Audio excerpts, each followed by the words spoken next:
Hello everybody and welcome back to my vlog. It's been a while since I did a video and it's been a while since I did my bike ride. So for those of you that watch my vlog regularly, you would have seen me training to do a big bike ride for charity on the 29th of May. So that bike ride was Ride London Essex 100. It was a 100-mile bike ride starting at Victoria Embankment in London, riding through London up towards Stansted Airport and Epping Forest, through Essex and back over Tower Bridge. I'm not going to lie, I didn't enjoy it at all. It was hard, it was horrible. There were times when I just wanted to give up, but I kept thinking to myself, if I give up now, I'm in the middle of nowhere, there's no one around, I don't know how long it's going to be before the support vehicle gets here, I've just got to crack on. And I give thanks to my upline Nick Jarvis for putting on the Light Minds course that he runs, because if it wasn't for that, I would have just given up and sat at the side of the road and cried and thought myself a failure because I hadn't managed to do it, even though I hadn't managed to get in the training I wanted to do. So I just kept having to push forward. I was really conscious of the time.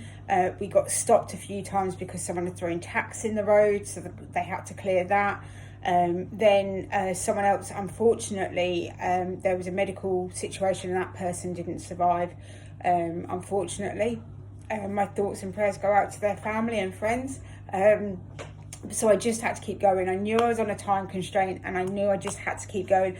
People had sponsored me, and a massive heartfelt thank you to everybody that sponsored me. It really meant so much because this charity is so close to my heart. For those of you that know, my mum has a brain tumour and we've recently found out that that's grown. We're grateful that it's still benign, it's not cancerous, but it has grown. So it means that my mum potentially has to have treatment now. So all that money really, really does help. My mum and dad and my eldest niece Sophie were at the finish line waiting for me, and I tell you what, I'm so grateful they were. To see them and have them there at the end was just amazing, because it's why I did it is because of my mum. And I'll be honest, I wouldn't have been able to drive home. I kind of got off the bike, threw it at my parents and was like, I need a loo. I stopped twice the whole route round for the toilet. Again, really conscious of time. I didn't stop at any of the designated stop places because I just wanted to get that ride done. I just needed to power through. I did it in 10.5 hours with 2 loo stops and then obviously the emergency stops. And that was torture. So I just wanted to get it done and finished. And thankfully my dad drove us home.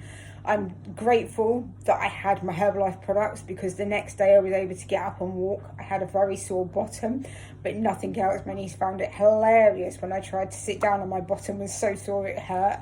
But I'm just grateful that I had my products to fuel me through that ride and to recover my muscles after the ride and the next day. So yeah, it's been a while, because I'll be honest, I felt very deflated after the ride, although I'd achieved it and I was super proud of myself for achieving it. I kind of crossed the finish line with a few minutes to spare, and I wasn't last. I didn't care by the end of it about being last or anything. I just wanted to get across that finish line in the time. A few minutes to spare, and so did a few other people.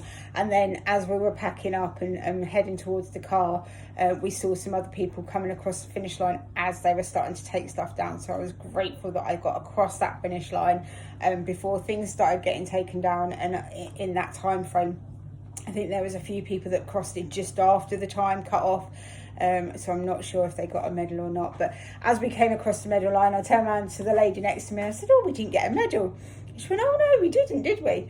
Anyway, as I'd gone off to try and find a toilet and stuff, I said to the marshals, oh, I didn't get a medal. And they said, oh, they're handing them out down there, just follow that down. So there's me trying to walk after 10.5 hours on a bike. And I said, oh, I've crossed the finish line, but I didn't get a medal. And the response I got was very disheartening. It was like, oh yeah, we ran out. And so I got this pre-printed letter. Now, I'm a bit disappointed because when I spoke to someone that had done it about a few years before me, she got exactly the same. So you would think by now, Ride London would get it sorted and have enough medals for the day. You know, I know they've had COVID in between, but come on. Like, my friend did it 4 years ago, crossed the finish line and got a pre-printed letter, just like I did. So sort it out, Ride London, because this is disheartening. You know, when you cross the finish line and you get a pre-printed letter after all that hours on the bike and all that effort, this was really disappointing. It's taken me a bit of time to do this video as well. I did eventually get my medal in the post, this wooden medal here. It's a bit weird getting a wooden medal. I know they're trying to do environmentally friendly, but it's a bit weird. But I did it. I did the ride. I raised just under £400 for the Brain Tumour charity, so I'm really grateful for everyone that sponsored me, and I got my medal. And thank you to the Brain Tumour charity for sending out the certificate. It means a lot, knowing that all the money raised is going straight to the charity, and some potentially trial drugs for the tumour that the type of tumour that my mum's got. So thank you to everyone. I did it. Never again. Possibly I will get back out on the bike. I haven't been out on the bike since May. My niece tried to ride it and she's about that much too short for it. But yeah, I will get back out on the bike. But thank you to everyone that supported me in my training throughout the journey and cheered me on whilst I was going round, and tracked me. And